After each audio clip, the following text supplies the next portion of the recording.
Well, I personally think this sounds like crap. Genuinely. This sounds like Marvel massively in desperation mode. So this is, as you can see, Avengers Doomsday trailer description. We've got a trailer description. And it sounds like absolute dog shit. And like Marvel is in just huge desperation mode. Massive desperation mode. Which, in fairness, they should be. They should be in desperation mode. Because they're up shit's creek with that paddle. A whole bunch of their movies are completely bombed. That's not subjective. That's an objective fact. Based on their production budgets and their box office returns. They have not made a net profit. Right? It's garbage. They're up. Well, they're down. Up shit's creek and down on finances, basically. And this is their big Hail Mary, right? Avengers Doomsday is their big Hail Mary. And it shows. It shows that they're worried. This isn't a company with confidence. This isn't confidence. So, let's take a look. Well, let's take a read.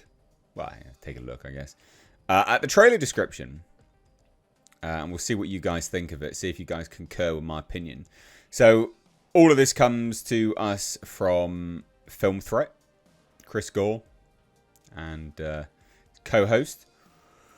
So, as much as it doesn't arrive in theatres until next December. Right, next December. That's a long way off. Apparently, the first trailer is going to be showed in front of Avatar Fire and Ash. So, that alone...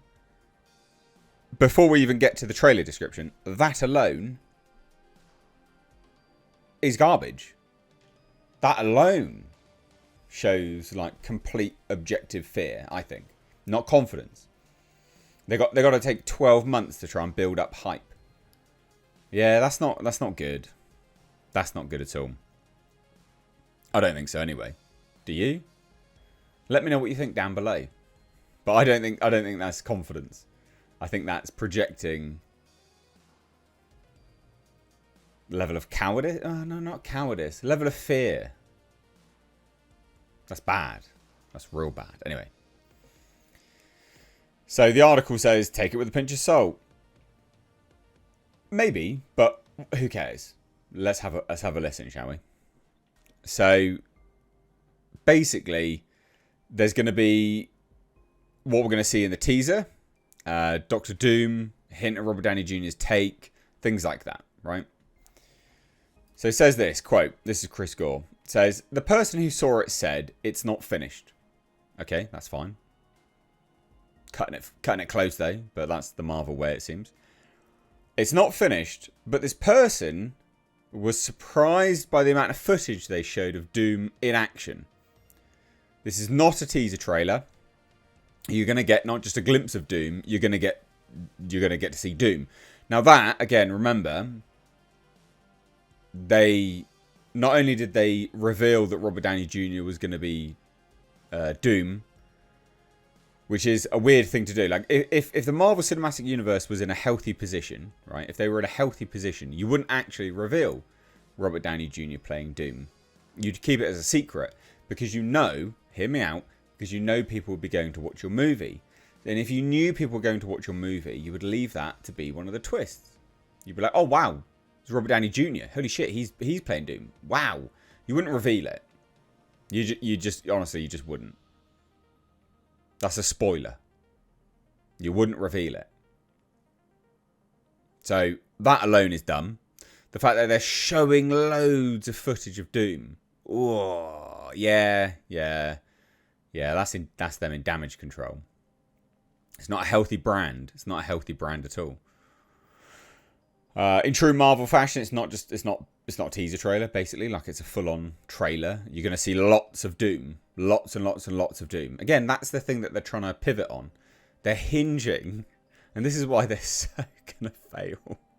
They genuinely think that Robert Downey Jr. can save them. They think Robert Downey Jr. can save them. That's so funny. Like, no one cares about him. No one cares about Doctor Doom. No one cares about the Marvel Cinematic Universe. They did. And then they tried to make it a woman's property. Which we know, they've admitted to this, by the way. They tried to begin appealing to women. So dumb. You had a market that also women liked. You know, women liked that. The property. What a bunch of idiots. Anyway. So the way the character was described in terms of Downey's interpretation is a classic universal monster. Like the Phantom of the Opera.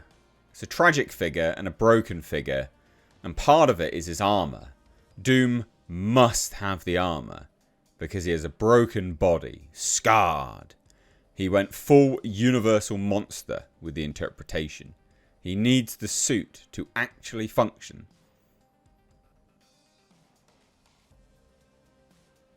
Interesting.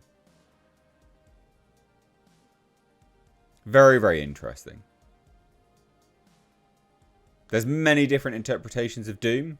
I like the one where he believes he's so hideously disfigured that he wears the suit and then like all he's got is like one little mark on his face or unmarked entirely.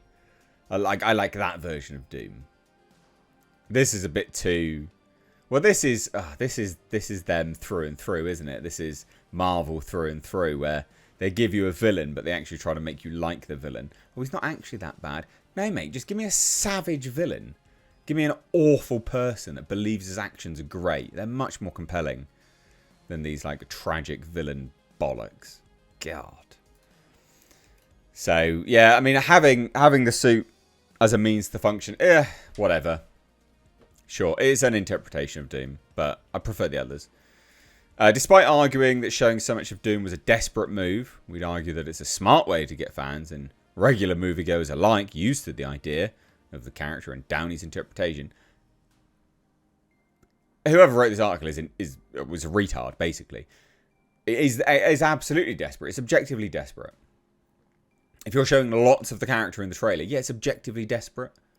If you showed and revealed that the actor was playing him prior to even shooting the film, yeah, that's objectively desperate. These are twists that in a healthy franchise you wouldn't need to do. In fact, you know people would go and watch you regardless because they'd have FOMO. Fear of missing out. I hate that word, but whatever. So yeah, no, so that is it is objectively a desperate move. Of course it is. Anyway, so Chris Gore did say, I do think, based on what I heard, fans will be excited. Yeah, all 5 of them.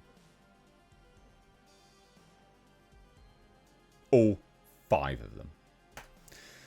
So Jeff Snyder also added to this, comparing Doom to Darth Vader and suggesting he will be a tragic figure, having lost his planet and the woman he loved. No one cares. So we could be looking at a Doctor Doom who is horribly scarred when his world is destroyed. Not as part of a science experiment meant to help him save his mother from hell. Does this mean Victor no longer blames Reed Richards for the accident that disfigured him? And will this Doom have a history with the Fantastic Four? That remains to be seen. Well, there you go. I think this is super lame. This is Marvel in absolute desperation. Desperation.